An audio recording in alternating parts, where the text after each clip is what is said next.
अगर कहा जाए कि उनके अलावा कुछ और है मैं उसको सही नहीं बोलूं। परमात्मा को जिसने महसूस किया, देख लिया कि हर जगह वो है, तो इसका अर्थ ये हुआ कि भगवान के वो नजदीक जाना शुरू हो गया। भगवान कहीं नहीं है, लेकिन वो भावना से प्रकट होते हैं। है हर जगह, लेकिन भावना से वो प्रकट हो सकते हैं। हरि व्यापक सर्वत्र समाना, प्रेम के प्रकट होने में जाना। प्रेम से वो प्रकट भी किए जा सकते हैं। आपने सुना होगा कि जब कोई नहीं होता तो भगवान खुद आके सेवा भी कर जाते हैं। छोटे से छोटा काम भक्त का कर लेते हैं। इसलिए अपने मन में ये यकीन रखो कि भगवान हमारा रिश्ता है। कोई सा रिश्ता बना लो, आप उनको पति बना लो, मेरे तो गिरधर गोपाल दूसरों न कोई, कुछ भी बना लो, लेकिन बनाओ दिल से। ये नहीं कि आज बनाया कल टूट गया। सर्वस्व खत्म हो जाए, लेकिन रिश्ता खत्म नहीं होना चाहिए। कुछ रहे या ना रहे, उसमें कोई फर्क नहीं, लेकिन भगवान का रिश्ता अटूट बना लेना चाहिए। अटूट रहेगा तो इसमें एक शक्ति पैदा होगी, ऊर्जा पैदा होगी। वो ऊर्जा जो है आपके शरीर में, आपके अंदर प्रवेश करेगी और उसके द्वारा आप काम करते हैं। लोग मुझ पे शक करते हैं, लेकिन करने वाला हमें बैठ के कोई और ही कर जाता।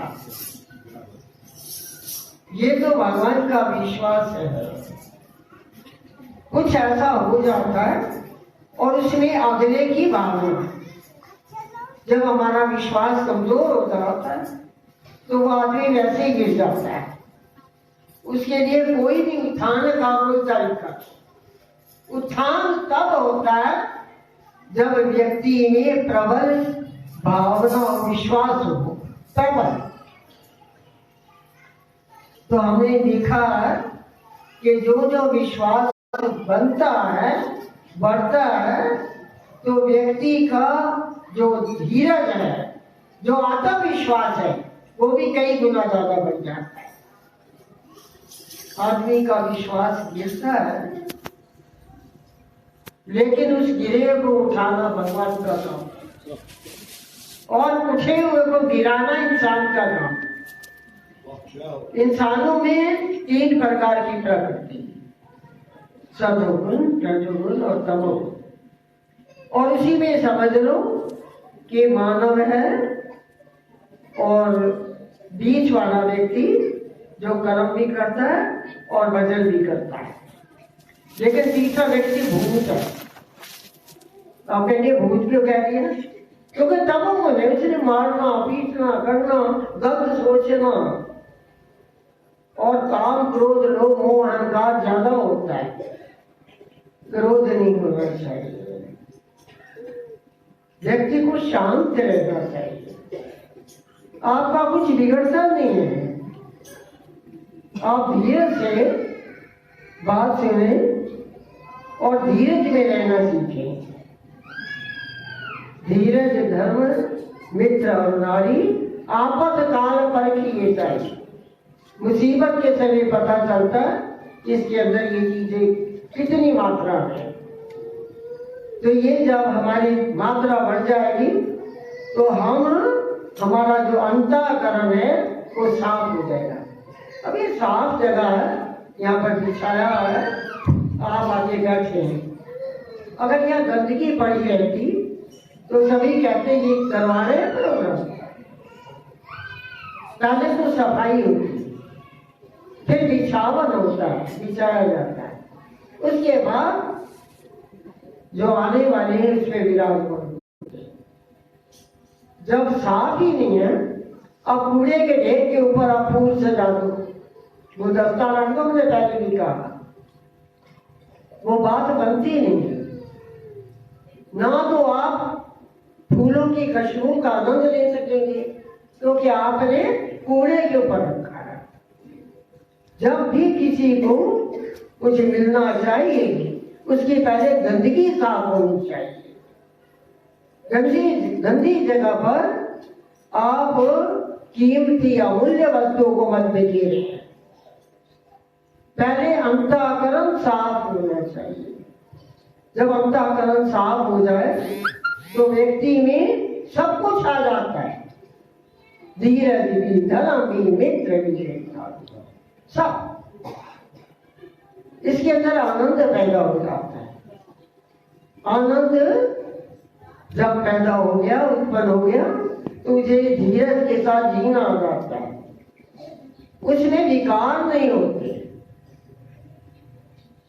हर चीज के मुकाबले में उसका अंतःकरण में बैठा वो नंदनंदन सब काम करता है। ठाकुर जी का काम है कि वो हर प्रहार को रोके। अर्जुन पे चलने वाले जितने प्रहार थे कुरुक्षेत्र में वो भगवान ने नहीं माने क्योंकि उनके रथ पर वो सवार थे। हमारा अंतःकरण रूपी रथ उस पे ठाकुर जी को बिठाओ और जो वो बैठ जाएंगे तो आप पे व्यर्थ का आक्रमण नहीं होने देंगे।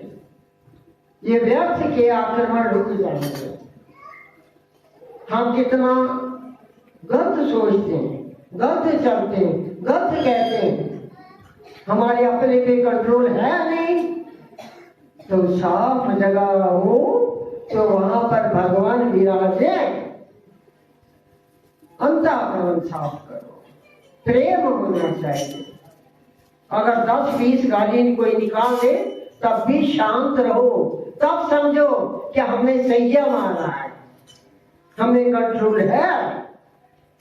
जो इतना संयम नहीं रख सकते हैं और भगवान कहते हैं पहले अपना आप तो संवारो। मुझे बुलाते हैं ठाकुर आओ, ठाकुर आओ। आपने जगह तो बनाई नहीं, आसन तो लगाया नहीं, भीलनी ने आसन लगाया, रोज आसन लगाती पूछा का, फूलों को लाके सजाती, फिर कहते मेरे राघव आएंगे। रोज बेर लाती है, फिर देखती है खट्टा मीठा तो ये भूल ही गई। यही पवित्रता है। भगवान कहते पहले तैयार तो हो दो। मेरे लिए ना आसन बिछाया, ना जगह बनाई, ना सफाई की, तो मुझे पुकारने से मैं नहीं हूं। यही है। पहले संयम करो, अपने आप को ठीक करो, उसके बाद भगवान से पहले भक्ति आएगी, प्रेम आएगा, रस आएगा, उसके बाद राज आएंगे, नट नागर आएंगे। आपका अंतःकरण सजना चाहिए। अगर सजा नहीं तो भगवान कहते मैं क्या करूं। आप बाजे की बात कर रहे हैं, वो तो देवता धुन भी बजाते हैं, वो भी बहुत ज्यादा रिलायत है कि कहीं भगवान की एक झलक मिल जाए। अरे हमारा सौभाग्य है, क्या मनुष्य है। और अपने आप को इतना ज्यादा प्रेम पूर्ण बना लो कि प्रेम की डोर से खींचे हुए ठाकुर आए। प्रेम ही भगवान को खींचने की एक डोरी है, उसके सिवाय भगवान नहीं आ सकते, जितना चाहे बुला लो। हमारे भजन का ये तात्पर्य कि हमारे भजन यदि भगवान को भा जाए। गोपियां सजती थी, कोई नई घाघरी पहनती थी, कोई नई चुन्नी, सबसे पहले ठाकुर जी को दिखा कि वो पहले देख लें और दौड़ करके ठाकुर जी को ढूंढती। एक बार ठाकुर जी शयन कर रहे थे निद्रा में, तो दौड़ करके गोपी जाएगी नया वस्त्र दिखाने के कि पहले ठाकुर जी को दिखा दो। तो राधा जी ने देखा कि पागलों की तरह काम दौड़ रहे, कहने लगे कि मैं ठाकुर जी को दिखाने जा रही हूँ। कहते रुक जा। क्यों? अपने इष्ट की खुशी को तोड़ना नहीं चाहिए। इस वक्त ठाकुर जी सो रहे, शायद कर रहे हैं, और जब तू दिखाएगी तो आवाज देगी, ठाकुर जी उठो, मेरे वस्त्र देखो। अरे ये छोटी बात है। अपने इष्ट की खुशी को पहले देखो। इष्ट जो चाहते हैं वो करो, जो तुम्हारा मन कहता उसको छोड़ दो। मनमुख मत बनो, गुरुमुख बनो, तब आपकी भक्ति जो है सफल होगी। हम पहले अपनी खुशी देखते हैं, क्या हमें क्या होगा, मैं क्या लाभ होगा। इष्ट को कौन मानता है? हम इष्ट इष्ट करते हैं, मेरे भगवान, मेरे परमात्मा, कहाँ कौन मानता? अरे भगवान को मानो, भगवान भगवान की खुशी देखो, अपना सर्वस्व भोग दो। कोई रहे या ना रहे, कुछ भक्तों ने ऐसा ही किया, कुछ बाकी रहता या नहीं रहता, लेकिन भगवान की खुशी, वो जो चाहता है वो करने दो, जो मैं चाहता हूं मत करना। अगर मैं मांगू भी तो न देना तुम, वरना प्रेमी नहीं, मजदूर हो जाऊंगा मैं प्रेमी नहीं रहूंगा, मैं मजदूर बन जाऊंगा। जिस तरह उठाया 4 पैसे ले लिए, काम कर दिया, पैसे लेना। भगवान का निष्कामता होनी चाहिए। भगवान के लिए सर्वस्व भोग दो, अपनी मांगे बंद कर दो। अगर मांगे मांगोगे तो आज के नेताओं की तरह पतित हो जाओगे। अगर मैं मांगूंगी तो न देगा, अगर मैं गलती कर भी दूं तो मत देना। ठाकुर जी ये प्रार्थना है, हाँ? मैं मजदूर नहीं बनना चाहता, और मैं आपका बनना चाहता हूं। मुझे अपना बना दो, मुझे कुछ नहीं चाहिए। जिसको कुछ नहीं चाहिए कोई शहंशाह, वो बादशाह का भी बादशाह है। और बिन मांगे मोती मिले, मांगे मिले न दी। जब कुछ ही नहीं मांगोगी तो भगवान देना चाहेंगे, भक्त लेना नहीं चाहेगा। दोनों में संघर्ष होगा और आखिर में प्यार झोली में पड़ेगा।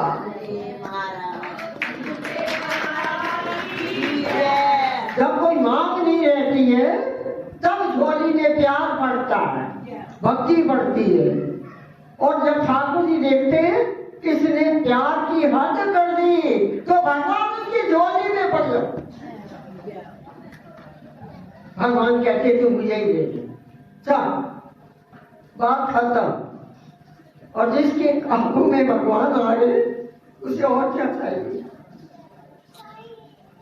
आपका बहुत समय ले लिया, मैं जिन बच्चों को समय देना चाहती हूँ क्योंकि मेरी सारी सृष्टि है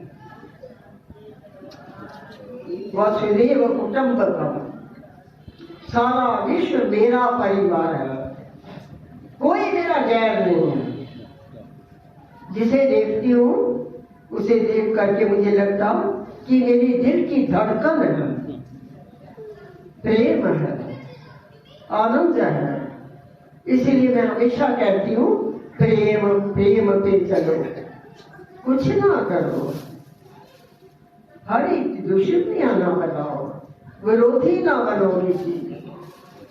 अगर कोई बुरा भी कर ले तो उसके लिए त्याग कर दो, प्रेम करो। पड़ोसी से दुश्मनी, घर में दुश्मनी, बाहर में दुश्मनी, समाज में दुश्मनी, राष्ट्र में दुश्मनी, विश्व में दुश्मनी, शत्रुता, ये तब खत्म होगी जब हमारे अंदर का विरोध खत्म होगा। कहीं पर प्रवचन दे रहे थे, मैंने कहा बात ऐसी किसी कुछ बता बोलो सुधार पे। मैंने कहा पहले हमें अपना आप सुधारना चाहिए। सुधरा हुआ व्यक्ति ही अधिकार रखता है, उसका अधिकार है किसी को भी वो पकड़ करके जैसा मर्जी व्यवहार करने, लेकिन बता दे, उसका अधिकार है, बाकी किसी का अधिकार नहीं। तो अधिक नहीं कहना, इतना ही बहुत है, क्योंकि समय के साथ चलना, इन बच्चों के बोलने के लिए समय होना चाहिए। कुछ आपके सामने कुछ आ भी आ गया है। वृंदावन बिहारी रामचंद्र महाराज की जय। बोले सतगुरुदेव हर हर महादेव। बहुत बहुत आशीर्वाद देते, मेरे पीछे पड़ी हुई है। तो आशीर्वाद तो तभी मिल गया जो व्यक्ति यहाँ आ गया। जहनीज में बाहर आदमी पार गया। बोल सतगुरुदेव महाराज की जय। जो जहनीज को पार कर गया वो आशीर्वाद का हकदार बन गया। बोलिए सतगुरुदेव महाराज की जय। दरबार